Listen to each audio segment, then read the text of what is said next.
좋아요, 구독. 다음으로는 네네. 우리 또 윤여민 이사님의 장기 반도체 시간. 아, 반도체. 예. 네네. 오늘 또 요즘 또 시장에서 조금 핫하게 움직이기 시작하고 여러 가지 얘기들이 많이 나오고 있습니다. 네네네. 네. 요즘 반도체 업황 좀 바닥은 지났다고 보시는지, 그리고 또 반도체가 이렇게 되기 시작하면서 앞으로에 대한 변화가 어떻게 될지. 일단은 4분기부터는 좀 숫자가 확실히 좀 찍히지 않을까 하는 생각은 4분기부터요? 4분기부터. 네. 일단은 반도체는 네. 이 한국은행 총재분께서 네. 올 초부터 리딩을 해주셨어요. 제드래곤. 네. 예.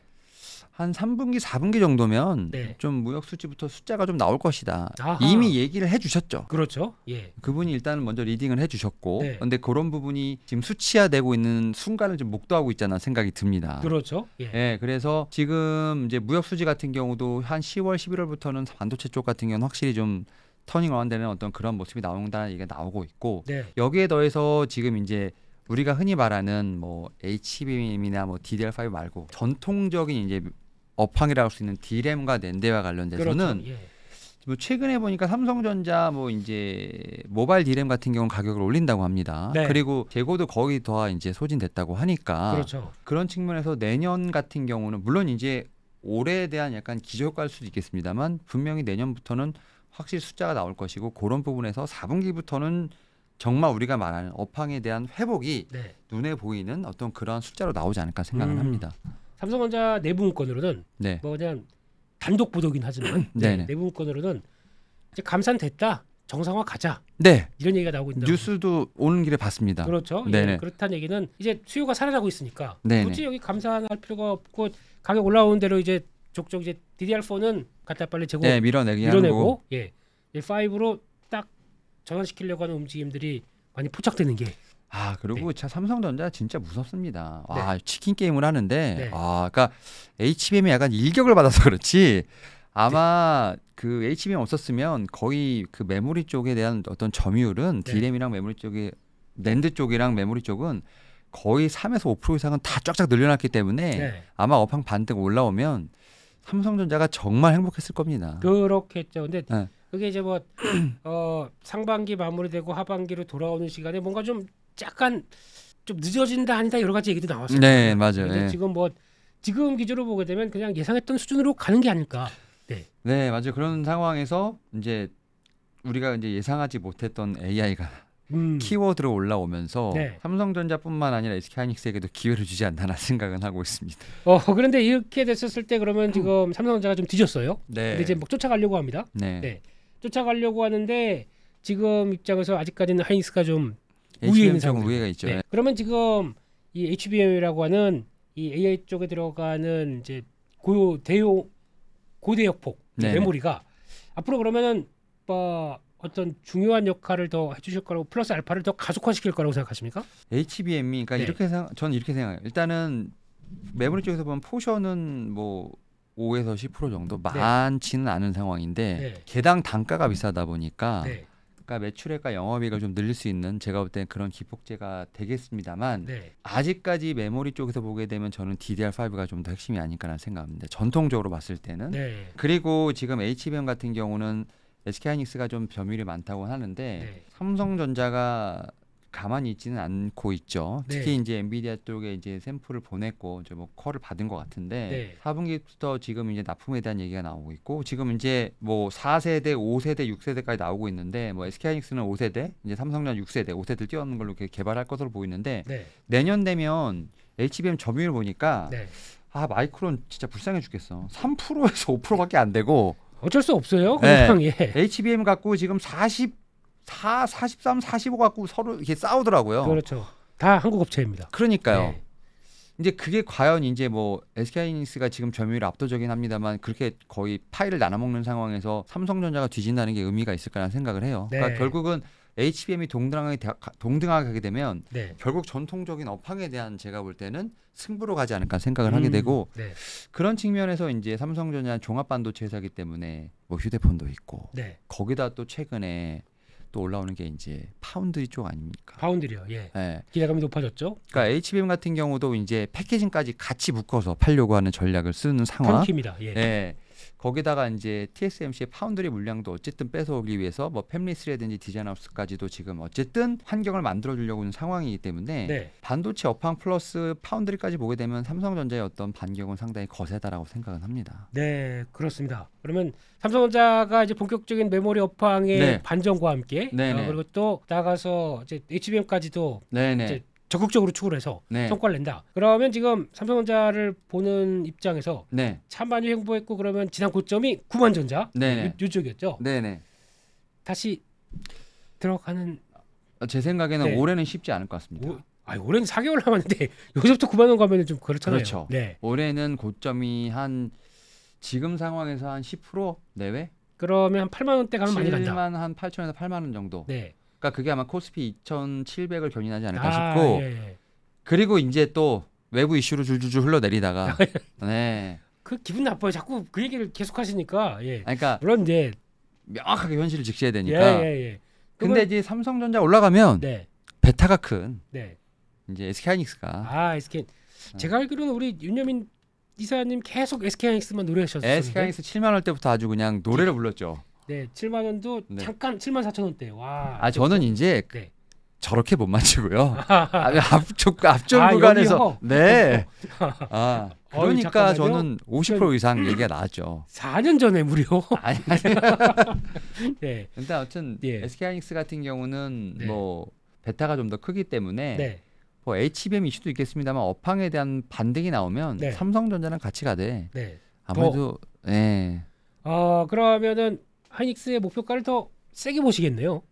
저는 딱 전고점을 목표가로 보고 있습니다. 15만 원. 네. 15만 원 정도는 올해? 시기는 좀 죄송합니다. 네. 근데 최종 목표가는 15만 원. 네. 그럼 우리 윤여민 이사님 환갑 전에는 그 전엔 봐야죠. 네. 그러면 이제 5년 남았네요.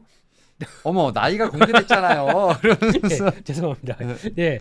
그 정도까지는 이제 충분히 베타를 더 노리신다라고 하면 SK하이닉스가 낫다. 그렇죠. 이렇게 보시는 걸로. 근데 이제 이렇게 네. 두 종목을 네. 딱 이제 기준으로 놓으면 네. 어쨌든 대형주가 올라간다. 그럼 이제 밑에 따낸 종목들이 훨씬 더 많이. 그렇죠. 그걸 이제 파보려고요. 네. 네. 그러면 다 이게 계획이 있습니다. 네, 알겠습니다. 그러면 이제 지금 최근에 가장 또 HBM 관련된 반도체 후공정 종목. 네. 이게 또 시장에서 부각을 많이 받았습니다. 네네. 대표적으로 많이 갔던 게 한미반도체. 이런 말하면 좀 그렇지만 약간 불사조 같아요. 불사조. 거의 조정이 없어요. 이제 조정 나와봐도 근데 시장에서 보는 거는 아니 대표도 이 높은 가격에서 샀는데 그럼요. 최근에 보니까 계속 지분 늘려 가시더라고요. 맞아요. 네. 그 정도 샀는데 아니 지금 사면 대표보다 더 싸게 사는데 뭐 이런 얘기들. 그렇죠. 네. 근데 저는 한미반도체는 업사이드를 한 30에서 50 정도만 보고 있습니다. 한 아. 30에서 50%. 그러니까 왜냐하면 예. 바닥에서부터 이미 좀 올라왔기 때문에 네. 그런 측면에서 보면 좀 상승 업사이드가 많은 종목들을 찾는 게 또 그렇죠. 저의 일이죠. 네. 네. 그러면 가봐야 한 7, 8번이면 끝이다. 아니 거기까지를 네. 이제 약간의 좀 목표가를 잡고 봐야지 잡고? 그 이상은 네. 제 영역은 아니다. 예, 그렇습니다. 네. 그렇게 보고 후공정 쪽에서 요즘 가장 뜨거웠던 종목 중에 하나가 하나마이크론이었어요. 하나마이크론. 네. 이것도 하나마이크론 네. 진짜 너무 아쉬운 종목인데 네.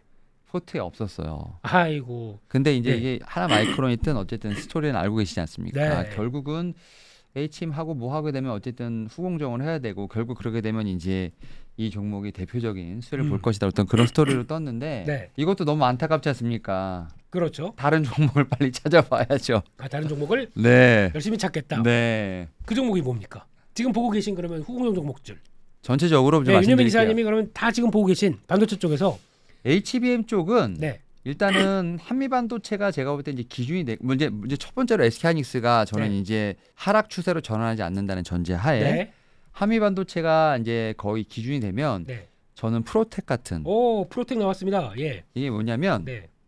이런 거예요. 디스펜서의 강자. 펀디멘탈이 변한 건 없어요. 네. 근데 한미반도체에 비해서 낙폭이 심했죠. 그렇죠. 예. 그러니까 이제 과대 낙폭에 의한 기술적 반등 내지는 반발 매수세를 보는 거죠. 예. 그러니까 HBM 쪽은 저는 그렇게 봐야 한다고 생각해요. 전략이 네. 종목들의 차별화가 있겠습니다만 대장주가 꺾이지 않고 있는 상황에서 다른 종목들은 너무 많이 그냥 눌렸기 때문에 네. 그런 측면에서 저는 이제 뭐 프로텍 같은 종목들이 좀 반등의 여지가 좀 있지 않을까. 예. 딱 두 개만 더 주세요. 많이 바라지도 않습니다. 많이 바라지 않으시고. 예, 예. 반도체 쪽에 2개만 더 주세요, 종목. 그리고 네. 저는 좀 2배 이상 보는 게 2배. 오. 네. 여기 적어야지. 잠깐만요. 예. 인텍 플러스. 제가 볼 때는 좀 TSMC의 퀄을 좀 받지 않을까라는 생각을 하고 있기 때문에 내년 한 상반기 정도쯤에 또 지금 네. 시총이 인텍 플러스가 4,600억 네, 정도쯤. 그러니까 한 1조 정도 생각하고 있기 때문에 근데 이런 게 되게 많아요. 지금 네. 보니까 네. HBM 쪽에서도 마찬가지겠지만 솔직히 대한민국에 네. 그래도 물론 메모리 반도체 쪽이긴 하지만 네. 삼성전자하고 SK하이닉스가 이렇게 거의 공룡이 돼 있는 상황 쪽에서 네, 네. 솔직히 소부장 쪽이 너무 많이 못 컸어요. 그렇죠. 시총 보세요. 다들 보면은 1조 이상 가는 게 몇 개 있습니까? 네. 근데 지금 거의 같은 덩치에 네. 그 비슷한 급을 하는 일본 회사나 네. 대만에서 보게 되면 대만은 좀 그렇다고 쳐도 음. 일본 회사들은 일단 나 성과 나온다 그러면 PR 20배예요. 그렇죠. 네. 그 말씀을 드린 겁니다. 네. 20배가 다 안 돼요. 그러니까요. 네. 그것만 되면은 대부분의 지금 현재 좀 성과 내고 있는 국내 반도체 소부장 쪽은 5천억짜리는 다 1조 넘어가야 돼요. 솔직히. 그렇죠. 예. 네. 그러면 다 2배 가야 됩니다. 대부분. 맞습니다. 근데 그렇게 됐었을 때 그럼 인텍 플러스는 TSMC로 들어가게 되면 네. 그러면 레벨업 된다 이렇게 보시는 겁니까? 그때가 아마 저는 좀 주가에 꼭지가 나오지 않을까 생각을 아. 하면서 지금부터 열심히 사 모아가자 약간 그런 논리인 거죠. 그런 뉴스 나오면 셀론. 그렇죠. 예. 우리나라 주식시장을 어쨌든 습성을 벗어나지 못하니까 예. 그 전까지 아마 계속 뉴스가 나오지 않을까 생각이 들어요. 그렇군요. 그래서 네. 인텍 플러스는 그러면은 지금 한 7, 8만 원까지는 갈 수 있는 여력이 있다. 저는 그렇게까지 보고 있습니다. 알겠습니다. 지지는 잘하네요 보니까. 네. 잘하고 레벨업 네. 시도는 계속 나올 걸로 보시면서 네. 예. 마지막 한 종목. 하나는 네. 이제 약간 자율주행하고 좀 엮여 있는데 칩스 시리즈네요. 근데 칩스인데 그 칩스가 앞에 있는 게 아니고 뒤에 있는 거. 뒤에 있는 거. 예. 네. 요거 지금 예. 상당히 좀 많이 터질 것 같다는 얘기가 드는 것 중에 하나가 이제 다음 칩? 네. 네. 지금도 많이 올랐습니다만 네. 거의 지금 2배에서 3배 이상 보시는 분들이 지금 레벨에서도 이게 좀 자율주행과도 연관이 돼 있는 종목인데 그렇죠. 예. 이 자율주행으로 전환이 되면 가장 숫자가 명확하게 찍힐 수 있는 이제 카메라 레이더 쪽에서 네. 그런 종목이기 때문에 네. 아직 실적은 없네요. 그렇죠. 네. 아직 실적은 없는데 네. 지금 상황에서 지금 이제 우리 흔히 말해서 말씀하셨던 칩스 관련된 것들이 다 이제 땡겨서 지금 이제 네. 어쨌든 기술 네. 주가를 반영하고 있는데 유일하게 숫자가 나올 수 있는 종목인 것 같습니다. 네. 그래서 좀 자율주행과 연관된 종목으로는 뭐 이 종목도 저는 한 번쯤 같이 봐야 되지 않을까 생각합니다. 그렇습니다. 지금 중요한 종목 벌써 2배 갈 종목까지 나오기 시작하고 네. 예. 그럼 저희 썸네일 기대하세요. 주말에 가고 깜짝 놀라실 겁니다. 우리 PD님이 예. 이거 아니면 안 돼. 뭐 이런 거. 예. 근데 예. 지금 말씀드린 종목은 네. 제가 볼 때는 뭐 그렇게 뭐 테마주도 아니고 뭐 펀더멘탈이 그렇죠. 있으니까. 예. 그렇다고 하더라도 우리 윤여민 이사님의 스타일대로 네. 일단 사서 물리자. 그럼요. 예. 사서 물리고 고통을 즐기면서 네, 바라보는 그렇죠. 예, 네. 다음의 시각까지. 근데 예. 저는 뭐 말씀드리겠지만 뭐 단기 매매 이런 거는 워낙 이제 예, 못하기 예. 때문에 네. 기간에 대한 부분은 분명히 생각을 하시면서 네. 제 방송을 들으셔야 될 겁니다. 알겠습니다. 어떠셨습니까? 오늘 처음 저희 경제사부에 오셔서 이런저런 얘기하셨는데 이렇게 분위기 좋은데 좀 네. 진작 좀 불러주시지. 우리 저기 박창이나 부르고 진짜 삐질 뻔했어. 죄송합니다. 근데 다 이게 순서가 있는데 네. 아끼는 사람은 뒤에. 티 났죠? 죄송합니다. 예. 아끼다 진짜 낭. 예, 거기까지. 예. 알겠습니다. 다음에도 꼭 오시기를 또 약속드리면서 저희 경제사부는 여기서 마치도록 하겠습니다. 오늘 시청해 주셔서 감사합니다.